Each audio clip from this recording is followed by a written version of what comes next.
Chapter 1. The Fortress That Listens. Late afternoon. Skarholt Keep. Prisoner's cell, East Corridor. War horn sounding. Third day in captivity. The iron bars rattle as Astrid grips them. Snow falls through the open courtyard beyond her cell, carried sideways by a sharp mountain wind. Tell him to stop. Her voice comes out rougher than she intends. Across the corridor, two guards exchange uneasy looks, but neither answers. Astrid steps closer to the bars. Please. The word surprises even her. The guards still say nothing. Outside the fortress walls of Skarholt Keep, another horn echoes through the mountains. Low, heavy, distant. Not a warning. Not anymore. The sound has become familiar over the last 3 days. Every time it echoes across the valley, another settlement falls. Another ally abandons the Black Fjord Alliance. Another piece of the war disappears beneath Alpha Eirik Vargson's advancing armies. Astrid closes her eyes. She can smell smoke again. Even here. Even through stone walls and winter air. The scent follows every report arriving at the fortress. Burned warehouses. Destroyed supply depots. Abandoned border keeps. Broken trade routes. The war is moving north. Closer. Faster than anyone expected. A door slams somewhere above. Boots strike stone. Voices rise. Someone is arguing. The sound carries through the corridors before fading again. The entire keep feels different now. When she first arrives, warriors laugh openly. They drink in the evenings. They boast about ransoms and negotiations. They speak confidently about the Alpha King finally being vulnerable. Now conversations stop whenever messengers arrive. Nobody laughs. Nobody celebrates. Even the servants move quietly. Fear has settled over Skarholt like winter fog. Astrid understands why. Because she is afraid, too. Not of dying. Of understanding. For 5 years, she believes she knows exactly who Eirik Vargson is. The Alpha who publicly rejects her. The Alpha who humiliates her before Frostguard's ruling families. The Alpha who never explains why. That certainty keeps her alive. Anger is easier to carry than confusion. Hatred is easier than hope. Then the war begins. Now nothing makes sense. The fortress gate opens somewhere below. Astrid turns toward the narrow window cut into the stone wall. Beyond it, snow covers the valley stretching between the mountains. A long line of sleds enters the keep. Not merchants. Not supplies. Refugees. Families. Children. Older pack members. People fleeing settlements caught between armies. The sight tightens something inside her chest. Winter is the worst season to lose a home. Everyone in the northern territories knows that. Food stores matter. Firewood matters. Shelter matters. A family without protection can disappear before spring. One of the guards follows her gaze. They arrived from Thornvik. Astrid turns. It is the first time either guard has spoken to her willingly. What happened? The younger warrior hesitates. Then he looks away. The settlement surrendered. Astrid waits. The guard swallows. It didn't matter. Silence fills the corridor. Neither of them says anything else. They don't need to. The answer already exists between them. Eirik came anyway. Hours later, darkness settles across the mountains. Torches ignite throughout the fortress. Astrid sits alone on the narrow wooden bench inside her cell. A bowl of untouched stew cools beside her. For a long time, she simply watches the snow beyond the window. The world outside looks peaceful, almost beautiful. The fjord below reflects pale moonlight. Frozen pines stand motionless across distant ridges. Smoke rises from scattered estate houses tucked into the valley. Everything appears normal. Yet somewhere beyond those mountains, entire territories are collapsing. All because of her. The thought refuses to leave. A key suddenly scrapes against iron. Astrid looks up. The door opens. Not for food. Not for questioning. A woman enters. Older. Gray-haired. Wrapped in heavy wool trimmed with white fox fur. The guards immediately lower their eyes. Respect. Not fear. Respect. Astrid recognizes her. Brynja. The seer. The woman who served royal bloodlines long before Astrid was born. The cell door closes behind her. For several seconds, neither speaks. Brynja studies her carefully. Not like a prisoner. Not like a victim. Like someone examining a puzzle. Finally, the old woman sighs. They should have hidden you farther north. Astrid frowns. What does that mean? Brynja slowly lowers herself onto the bench opposite her. The same thing it meant 5 years ago. The words hit harder than they should, because Astrid already knows what comes next. She has spent years imagining this conversation, years wondering, years asking questions nobody answers. Brynja watches the reaction cross her face. Then she nods quietly. As long as you remain forgotten, the kingdoms remain stable. A cold feeling settles in Astrid's stomach. Outside, another war horn sounds. Closer this time. Much closer. Brynja hears it too. For the first time, concern appears in the old woman's eyes. He is almost here.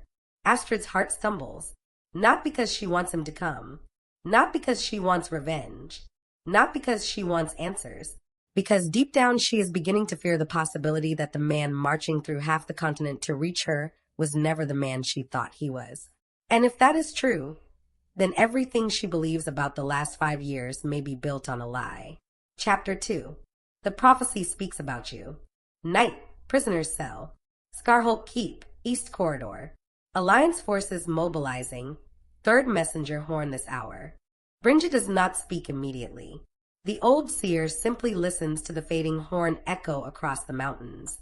Outside the narrow window, snow drifts through the darkness beyond Skarholt Keep. The fortress feels smaller now.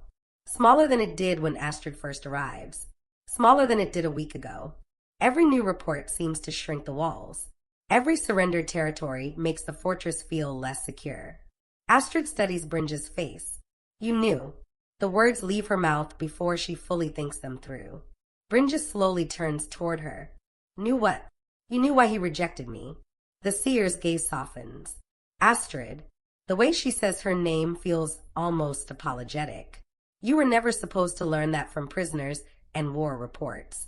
Something sharp twists inside Astrid's chest. 5 years. 5 years of humiliation. 5 years of questions. 5 years spent rebuilding herself around a wound nobody bothered to explain. And what was I supposed to learn? She asks quietly. Brynja remains silent. That silence becomes its own answer. Outside the cell, footsteps pass through the corridor. Fast. Purposeful. Nobody in the fortress seems to walk normally anymore. Everyone moves as if time is running out. Because it is. Astrid stands and walks toward the window. Far below, torchlight moves through the lower courtyard. Workers rush supplies between storage halls. Blacksmiths remain awake despite the late hour. Wagons are being loaded. Not unloaded. Loaded. Preparing to leave. Her stomach tightens. They're planning to abandon the keep. Brynja follows her gaze. Some of them are. Astrid turns sharply. Some. The alliance is breaking. The old woman folds her hands. Several alphas already left. Astrid says nothing. She remembers the confidence she sees when she first arrives. The certainty. The arrogance. The belief that they finally found Irik's weakness. Now, those same leaders are fleeing through mountain roads in the middle of winter. Brynja watches her carefully. They thought they were holding a forgotten dominant. Astrid laughs bitterly. Aren't they? The question hangs between them. Brynja does not answer immediately. Instead, she rises slowly and walks toward the narrow window. Beyond the fortress walls, the moonlight reflects off distant snowfields. A frozen river cuts through the valley below. The world looks peaceful from this height. Almost enough to make someone forget there is a war happening. Almost. You spent years believing your value depended on Irik's choice, Brynja finally says. Astrid looks away. Because that statement hurts more than she expects. The old woman continues. But the prophecy never speaks about Irik. Astrid frowns. What? The prophecy speaks about you. Silence fills the cell.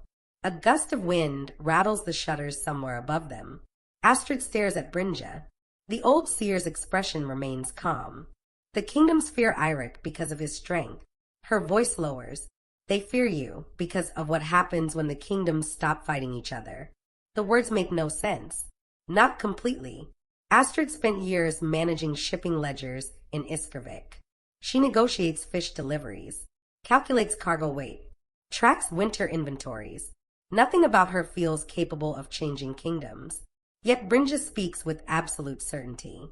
Before Astrid can respond, shouting erupts somewhere below. Both women move toward the corridor. A guard rushes past the cell. Then another. Then three more. Their faces are pale. One of them nearly drops his spear. What happened? Brynja calls. The guard hesitates, only because it is Brynja asking. The western pass. His breathing is uneven. It fell. The corridor becomes silent. Even the distant voices seem to disappear. Astrid feels her pulse quicken. The western pass is the strongest natural defense protecting Skarholt. Every trader in the northern territories knows that. Every soldier knows it. Every alpha knows it. They're here, Brynja says quietly. The guard nods once, then continues running. Astrid grips the iron bars. The realization spreads through her body slowly. Not panic. Not yet. Something stranger. The feeling that events are accelerating beyond anyone's ability to stop them. Chapter 3. The report nobody was supposed to see. Near midnight. Skarholt Keep, prisoner's cell. Watchfires visible from Valley, Western Pass. Fallen. Hours later, the fortress does not sleep. Neither does Astrid. She sits beside the window watching torchlight move through the snow-covered courtyards. Workers carry records from administrative halls. Servants transport valuables.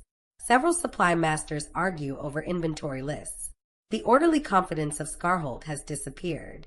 Now everything feels improvised. Desperate. Temporary. Near midnight, another visitor arrives.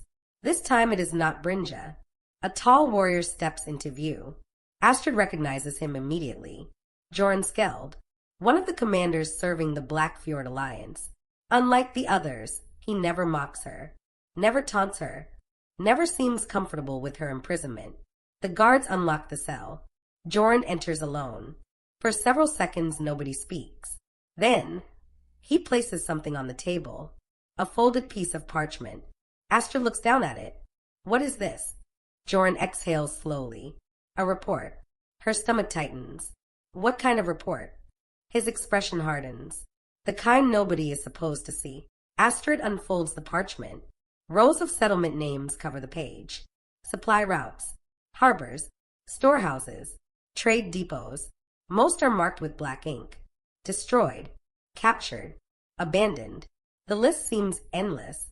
Then she notices something else. Not a single civilian settlement appears among the targeted locations. She reads the report again. And again. The pattern becomes impossible to ignore. Eirik is not destroying everything. He is destroying everything supporting the Alliance. The realization unsettles her. Because it requires planning, precision, restraint. Not blind rage. Not revenge. A strategy. Jorn studies her reaction. That's why they're afraid. Astrid lowers the parchment. Who? The Alphas. His voice remains low. They expected a monster. He glances toward the window. What arrived was something much worse. Astrid looks back at the report. Years ago she knows Eirik as a warrior, a ruler, a proud Alpha. Now she is beginning to see something different. A man willing to dismantle half a continent to reach one person. Not because he lost control.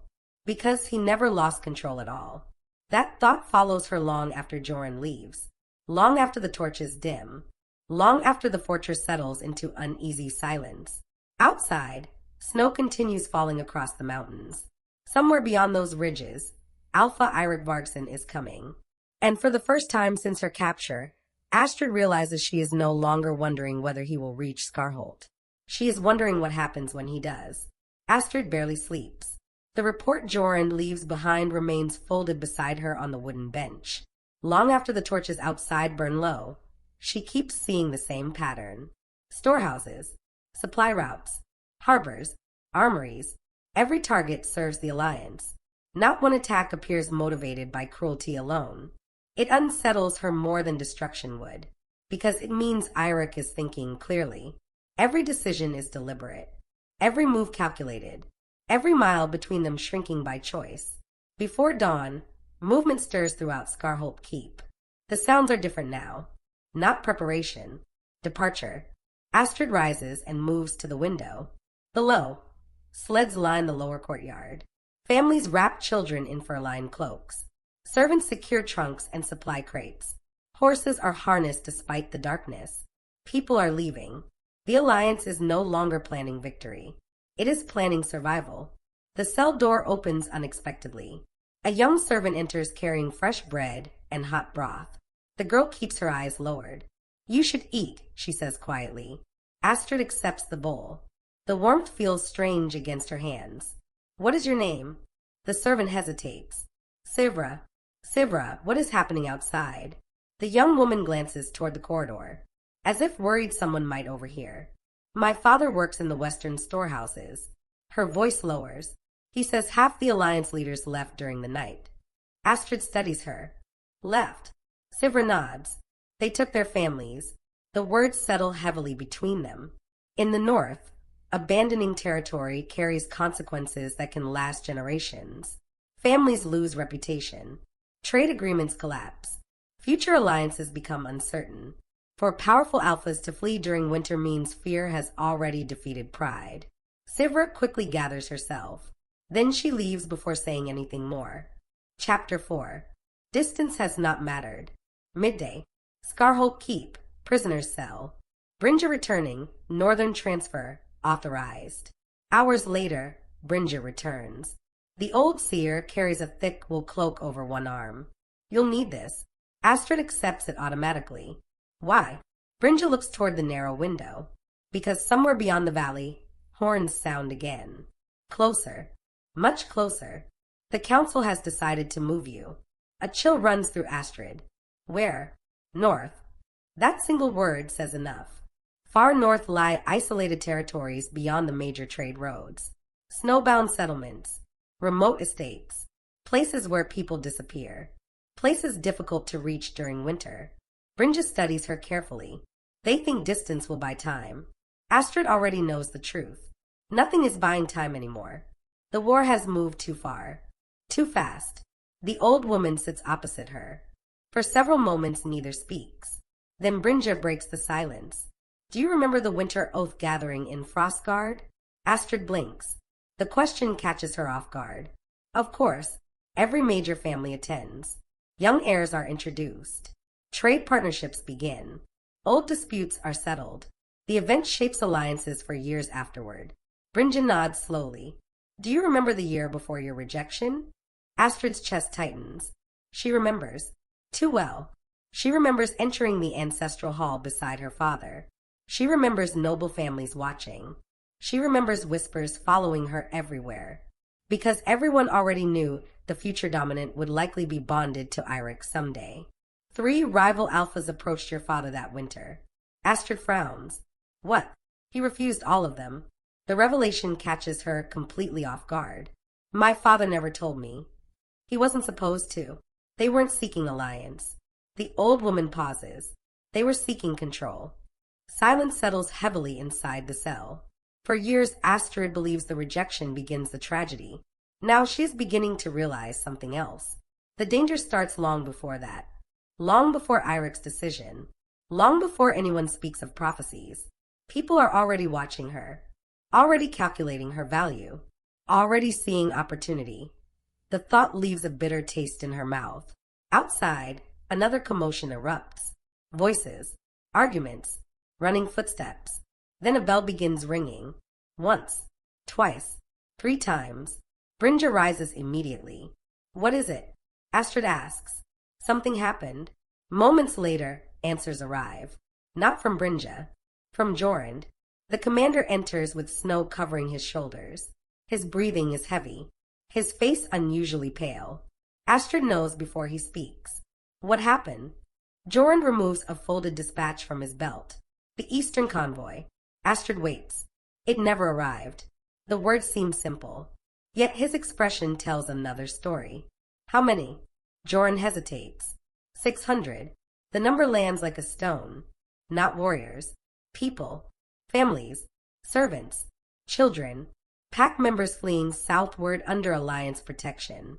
Gone. The room grows silent. Astrid's stomach twists. Did Eirik attack them? No. The answer surprises her. The convoy changed course after hearing false reports. He looks exhausted. They became trapped in the mountain pass during a storm.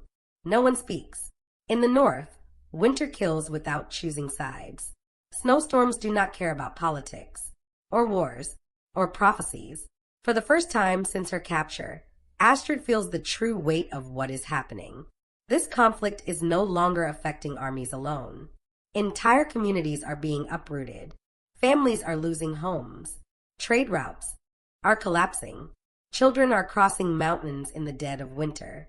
The war has become larger than revenge, larger than rescue, larger than Eirik and Astrid. Jorn studies her expression. Then he says something unexpected. Some of them still believe he will stop. Astrid looks up. Who? The Alliance leaders. His laugh contains no humor. They think if they return you, everything goes back to normal. A strange silence follows, because everyone in the room knows that is impossible. Too much has happened. Too many territories have fallen. Too many secrets have surfaced. The old world is already breaking apart. Brynja slowly lowers herself into a chair. The prophecy has begun. Neither Astrid nor Jorn responds. Yet neither argues. Deep down, all three understand it. The kingdoms will not return to what they were before. Not after this. Not after the truth. Not after Eirik crosses half the north for a woman he supposedly rejects. As evening settles over Skarholt, snow continues falling across the mountains. Torches flicker along the fortress walls. Workers load more wagons. More families leave. More leaders disappear into the night. And somewhere beyond the frozen ridges, Alpha Eirik Vargson continues advancing. Closer. Relentless. Unstoppable. For years Astrid believes she is the forgotten part of his past. Now she is beginning to understand something terrifying. He never leaves her behind. He only hides her where he believes the world cannot reach her. And the moment the world does, he comes for her. Chapter 5. The envoy brings one demand. Dawn overcast. Skarholt Keep, all sections. Eirik's army. Confirm visible Western Scouts report. The next morning arrives without sunlight. Heavy clouds blanket the mountains surrounding Skarholt Keep, turning the valley into a world of gray stone and drifting snow. Astrid wakes to the sound of wagon wheels. For a moment she thinks she is dreaming. Then the noise comes again. Wood against frozen ground. Voices shouting orders. Harness chains rattling. Movement. Constant movement. She rises from the bench and crosses to the window. Below, the fortress is changing. Entire sections of the lower courtyard stand empty. Supply sheds have been cleared. Several merchant wagons are already gone. The Alliance is stripping its own stronghold, not preparing to defend it, preparing to leave it behind. The cell door opens before midday. Jorn appears again. His expression is harder than usual. He closes the door behind him and lowers his voice. They've made a decision. Astrid studies him. What decision? The council wants to move you tonight. Where? Vargskar. Astrid searches her memory. The name is familiar. A remote fortress beyond the northern fjords, built against black cliffs overlooking the sea. Difficult to reach even during summer.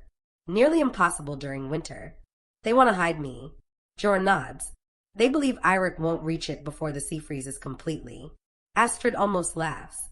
Not because the plan sounds clever, because everyone keeps making the same mistake.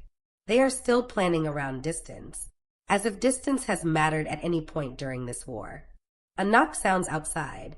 One of the guards enters carrying a sealed document. Jorn breaks the seal. His expression changes instantly.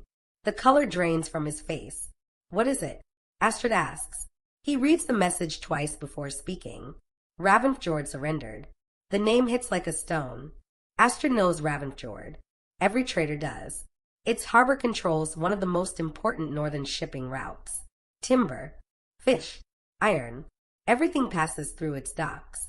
If Ravensfjord falls, entire trade networks collapse. He took the harbor without a battle. Astrid blinks. How? No one knows. Hours later, Brynja joins Astrid in the small cell. The old seer carries a worn leather bundle. Maps. Astrid recognizes them immediately. Trade maps. Territorial maps. Shipping routes. Brynja spreads them across the table. What are you doing? Showing you something. The old woman points toward the western territories. then the central valleys, then the northern coast. Astrid leans closer. At first she sees nothing unusual.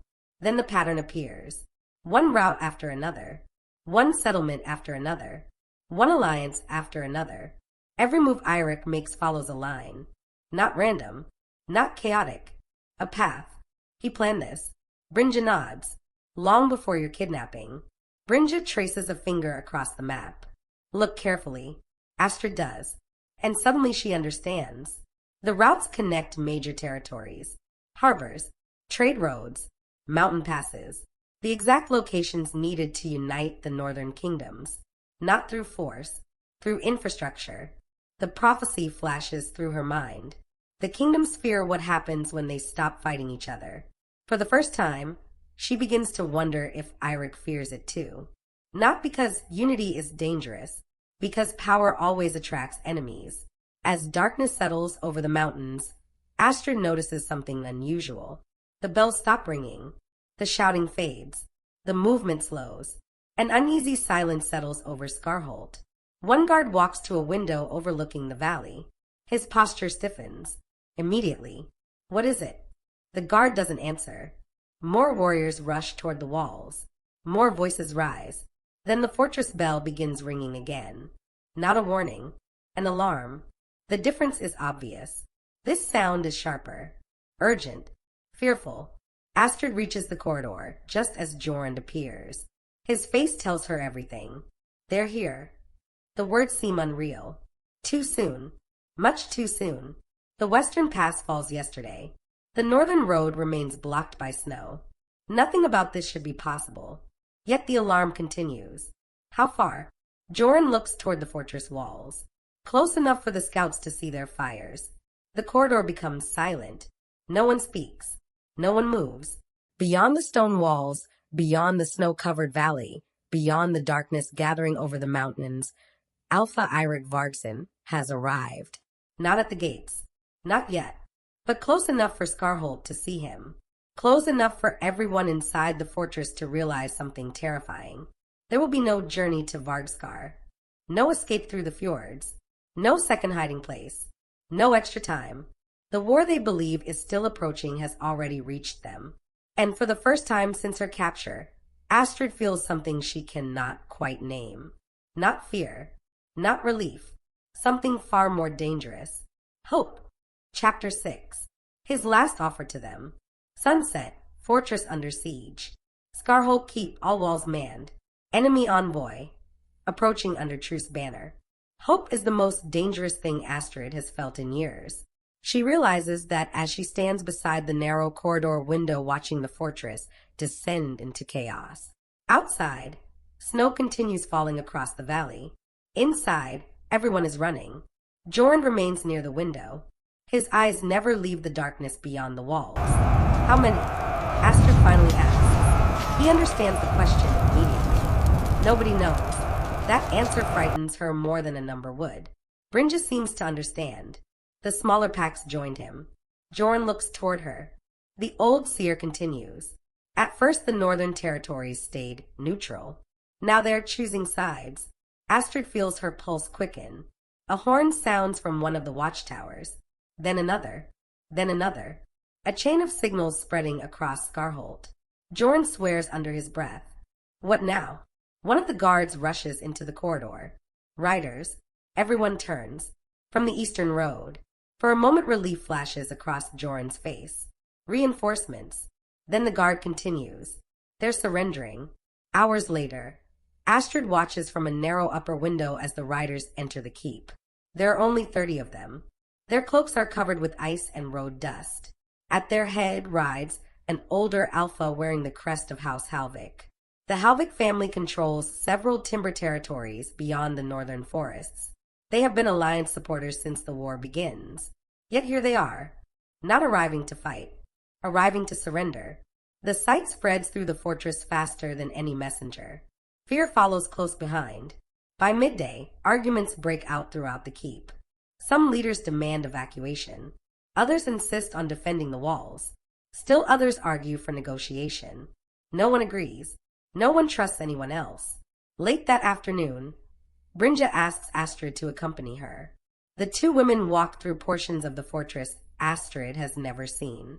Administrative halls, storage chambers, ancient corridors carved directly into the mountain stone. Eventually they arrive at a sealed chamber beneath the main keep. Brynja produces a small iron key. The lock opens with difficulty. Cold air spills out. Inside stands a circular room lined with carved stone tablets. The archive hall, Brynja says. Every major ruling family contributes records here.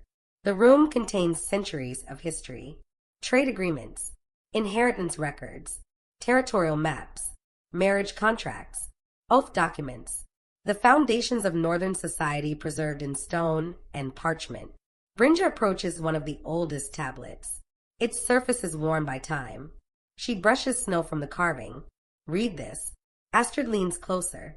The inscription describes an event from nearly 200 years earlier. A famine. Several northern territories unite, temporarily, to survive a brutal winter. The arrangement saves thousands, then collapses after the crisis ends. I don't understand. Brynja's eyes remain fixed on the inscription. The North only unites when it believes survival requires it. Astrid slowly begins understanding. The prophecy never promises peace. It promises unity. And those are not the same thing. Near midnight, a knock sounds at Astrid's door. She expects Brynja. Instead, an unfamiliar man enters. Tall, gray-haired, wrapped in expensive winter furs. You look like your mother. Astrid freezes. Very few people mention her mother. I am Stellenver, one of the oldest estate holders in the Northern Territories, a man whose family has maintained influence for generations. Stellan slowly approaches the window. When your father refused the offers at Frostguard, people called him foolish. Astrid's heartbeat quickens. Another piece of the past. Another hidden truth. They thought he was protecting a future marriage. His gaze shifts toward her. They never realized he was protecting a future kingdom. Before Astrid can respond, another horn sounds outside. Not from the walls. Not from the towers. From the valley itself. Every person in the corridor freezes. Every guard turns. Every conversation stops. The sound carries through the mountains like thunder. One long note. Powerful. Certain. Unmistakable. The army outside has announced its presence. Not hiding. Not waiting. Not negotiating.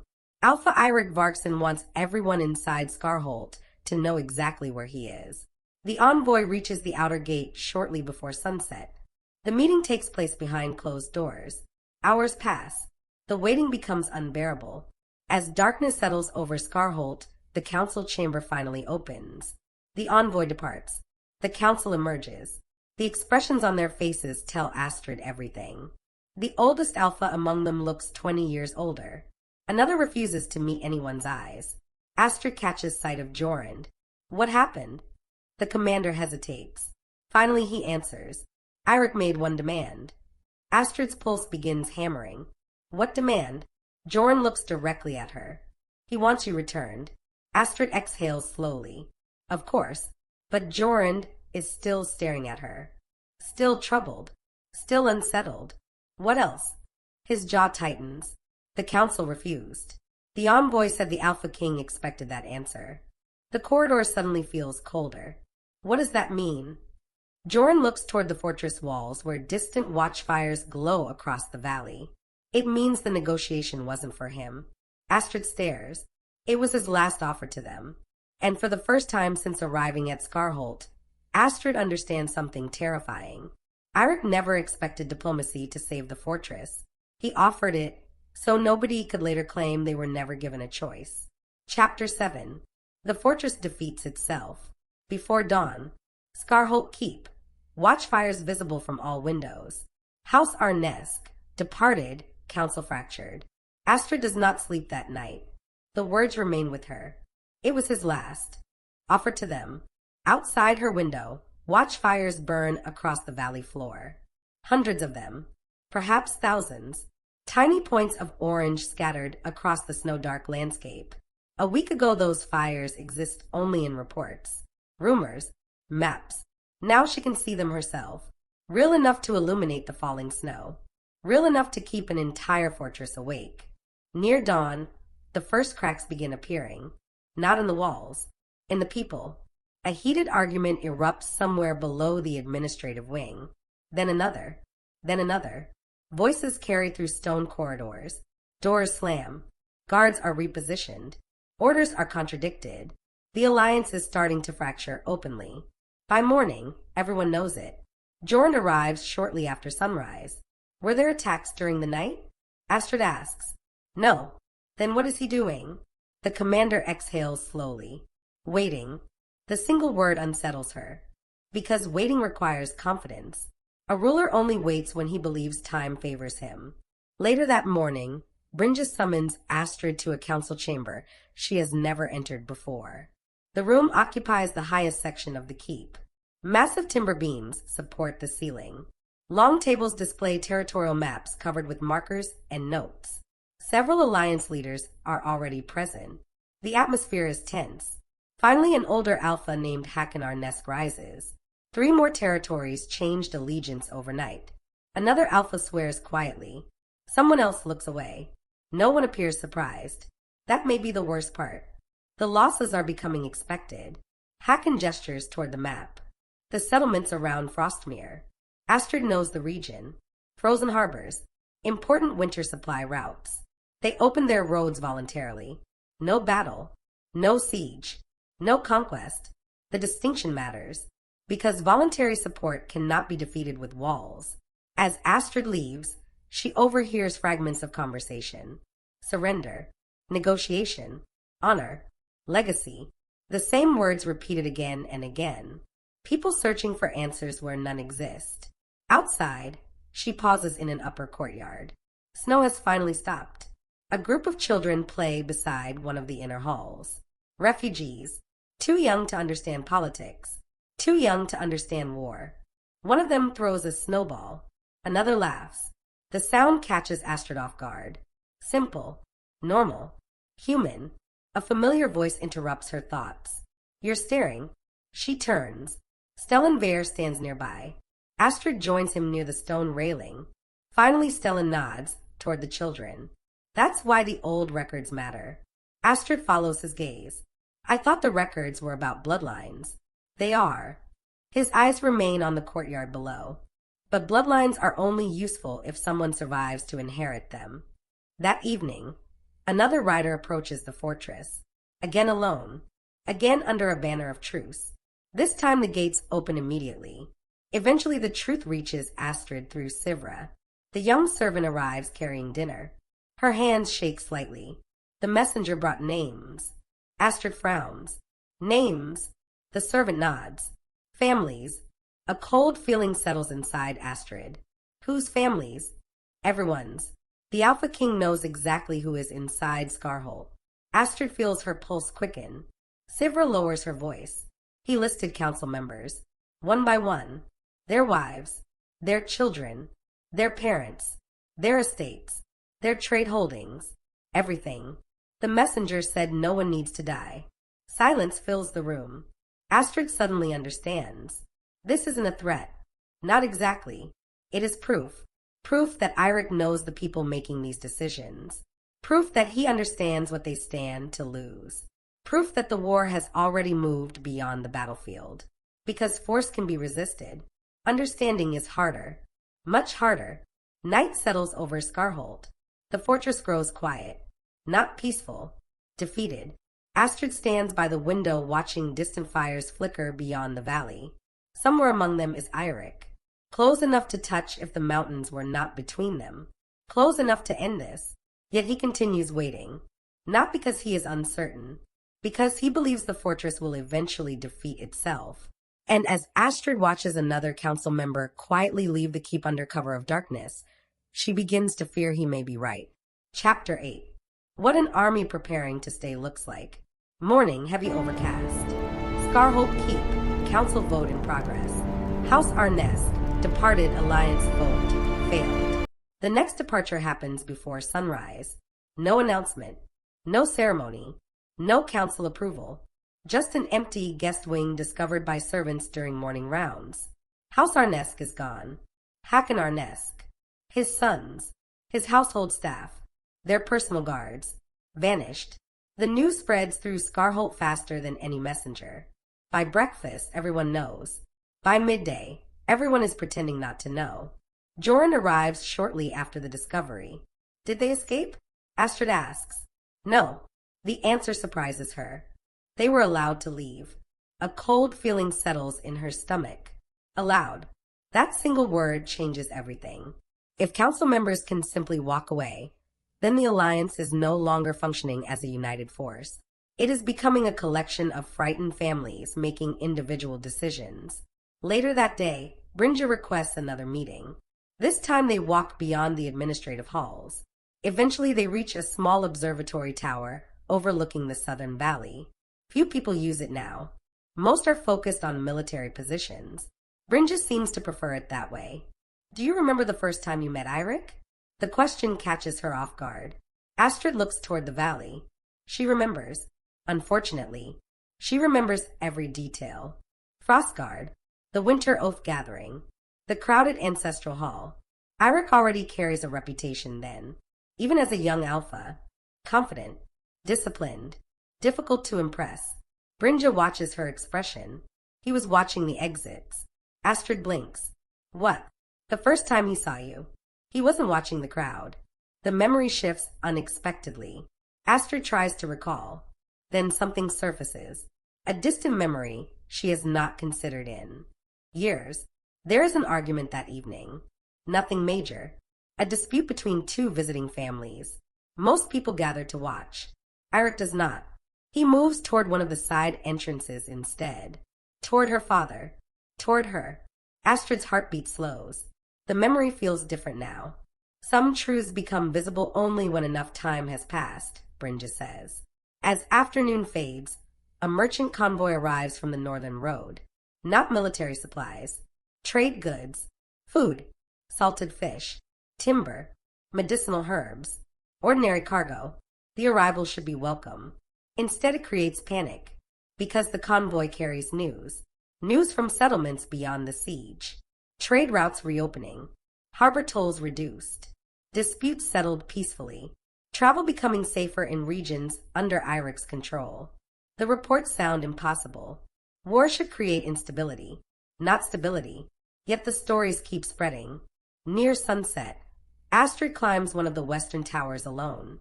The wind is stronger there. The valley stretches endlessly beyond the fortress walls. And for the first time, she notices something unusual among the distant watchfires. Construction, not siege engines, buildings, temporary shelters, supply depots, animal enclosures. This is not an army preparing for a quick assault. This is an army preparing to stay. Weeks, months if necessary. A voice interrupts her thoughts. You finally saw it. Astrid turns. Stellan Vare approaches quietly. They aren't behaving like invaders. Together they watch the valley. Then Stellan says something that remains with her. Most wars are won when one side runs out of soldiers. He looks toward the distant fires. This one may be won when one side runs out of certainty. Just after midnight, another emergency meeting is called. This time Astrid is summoned directly. The council chamber feels different when she enters. Smaller, more fragile. Several seats now sit empty. Finally, one of the remaining alphas rises. Torvald Run, a powerful territorial leader only weeks ago. Now he appears years older. We need an answer. His voice grows quieter. For months we believed this war was about influence. We believed it was about power. But power doesn't explain this. Torvald's eyes settle on Astrid. And for the first time since her arrival in Skarholt, a council leader asks her directly, not as a prisoner, not as a symbol, not as a bargaining piece, as a person. What are we missing? The question echoes through the chamber. Astrid feels every gaze settle upon her. Every fear, every uncertainty, every unanswered question. And in that moment she realizes something frightening. The people who kidnapped her may understand Eirik less than anyone. Because after all these years, she is no longer certain she understands him either. Outside, beyond the fortress walls, thousands of watchfires continue burning beneath the snow. Patient, unmoving, waiting, as though their king already knows something the rest of Skarholt has yet to discover. Chapter 9. The gates open by choice. Before dawn, final council vote. Skarholt Keep, gates unlocked. Alliance dissolved, surrender, accepted. The answer arrives before dawn. Not from the council, not from Brynja, not from another messenger. It arrives through silence. Astrid wakes to an unusual stillness inside Skarholt. For days the fortress has lived with constant movement. Arguments, emergency meetings, guards changing positions, families preparing departures. Now the corridors are quiet. Too quiet. She dresses quickly and steps outside her chamber. The moment she enters the main passageway, she understands. People are moving, not running, leaving. The final council vote has ended, and Skarholt has chosen. By sunrise, sled caravans are descending the mountain road. Council families, merchants, servants, entire households. No panic, no chaos, only acceptance. The alliance is over. The realization feels strangely hollow. Months ago, these leaders believe they can reshape the North. Now they are simply trying to protect what remains of their families. Astrid finds Joran near the southern gate. Snow crunches beneath boots as workers dismantle temporary barricades. The commander looks exhausted, but for the first time in weeks, he no longer looks trapped. It's finished, he says quietly. Astrid looks toward the valley. The distant watchfires still burn. What happens now? Joran studies her for several seconds. Then he answers honestly. That depends on you. Those words follow her long after he leaves, because she knows what waits beyond the fortress. Not an army. Not anymore. A decision. One she has been avoiding for years. By midday, Brynja requests one final meeting. The old seer waits inside the archive tower. Outside the narrow windows, snow drifts across the mountains surrounding Skarholt. Brynja places a small wooden box on the table. Astrid recognizes it immediately. The box belonged to her mother. She hasn't seen it in years. Slowly, she opens it. Inside rests a silver clasp engraved with the crest of her family. Simple, worn smooth by generations of use. Memories return unexpectedly. Winter gatherings, long evenings beside hearth fires, her mother adjusting the clasp before formal celebrations, the scent of pinewood smoke, the sound of distant snowfall against timber roofs, things she thought she had forgotten. Brynja watches quietly. The future matters, the old woman says, but so does remembering where you came from. Astrid closes her fingers around the clasp. For the first time since her kidnapping, tears threaten to surface. Not because of fear, because of everything she has lost while trying to survive. The people, the years, the misunderstandings, the opportunities never taken. Brynja lets the silence remain. No advice, no prophecy, just silence. And somehow that feels more valuable than any prediction. That evening, the gates of Skarholt finally open. Not under attack, not through conquest, by choice. The remaining leaders agree to surrender the fortress peacefully. No bloodshed, no final battle, no heroic last stand, only consequences. Outside, long columns of people descend toward the valley carrying what remains of their lives. Families, records, trade contracts, winter supplies, generations of history packed onto sleds. Astrid joins them. Snow falls lightly as she walks through the gates. For a moment she pauses, looking back. The fortress stands exactly as it always has. Stone walls, towering ramparts, weathered banners moving in the wind. Yet everything has changed. Not because the fortress fell, because the people inside it changed. Ahead, the valley stretches toward thousands of waiting fires. Toward the future. Toward Eirik. Chapter 10. The distance between them. Evening, snow falling lightly. Valley approach, Eirik's camp. Skarholt gates, open journey, 1 hour on foot. The journey takes less than an hour. The closer she gets, the quieter the world feels. Warriors line the approach road. Not threatening, not triumphant. Watching, waiting. Many have followed Eirik through years of conflict. Many know why they are here. Others only know their king crossed half the north for one woman. No one speaks as Astrid passes. At the center of the camp stands a large timber hall built during the siege. Its roof is dusted with fresh snow. Torches illuminate the entrance. And there, waiting outside, stands Eirik. For several seconds, neither moves. The world seems to narrow. The camp, the warriors, the mountains, everything fades. Only him remains. Only her. Years of distance stand between them.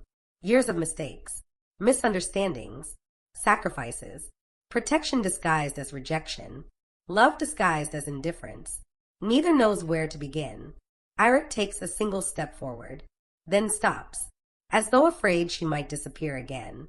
Astrid notices something she has never seen before. Uncertainty, not weakness, not fear. Uncertainty. The realization changes something inside her, because throughout this entire war, she has imagined certainty driving him. Now she understands. He has been carrying doubt too. The possibility of failure, the possibility of losing her, the possibility that she might never forgive him. For a long moment neither speaks. Then Astrid finally breaks the silence. You should have told me. The words emerge softer than she expects. Eirik closes his eyes briefly. A man who commands armies. A king capable of reshaping territories. Yet that simple sentence wounds him more deeply than any battle. I know. No excuses. No defenses. Just honesty. The answer matters more than she expects. Because honesty is what has been missing all along. Snow continues falling around them. Gentle. Steady. The same snow that covered Frostgard years ago. The same snow that buried roads and opened new ones. The same snow that witnessed every choice leading here. Astrid reaches into her coat and removes the silver clasp. For a moment, she simply looks at it, past and present held together in one small object. Then she fastens it to her cloak, a reminder, not of who she was, of everything that brought her here. When she finally looks up again, Eirik is still watching, still waiting, not demanding, not commanding, waiting for her decision, for her choice. For the first time, the choice truly belongs to her. Astrid takes a step forward, then another, closing the distance between them, not because prophecy demands it, not because kingdoms expect it, because she chooses to. Around them, the north remains uncertain. Territories still need rebuilding. Old rivalries still exist. Families still mourn losses. The future remains complicated. Nothing has been magically fixed. But some things are finally understood. And sometimes understanding is where healing begins. Far beyond the camp, winter settles across the fjords, mountain roads, forests, and frozen harbors of the north. Trade routes will reopen. Settlements will adapt. Children will grow up hearing different versions of this story. Some will remember the war. Others will remember the peace that follows. Years from now, few may remember exactly when the future changed. But many will remember why. Because an entire continent once believed its strongest king fought for power, only to discover he had been fighting for someone. And as fresh snow covers the last footprints leading away from Skarholt, Astrid looks toward the uncertain horizon beside Eirik. Not at an ending, at everything that comes after. The end. Viewer question. 4 or 5 years, Astrid survives on anger and certainty, holding the belief that Eirik's rejection was cruelty, because that version of events is easier to carry than the truth.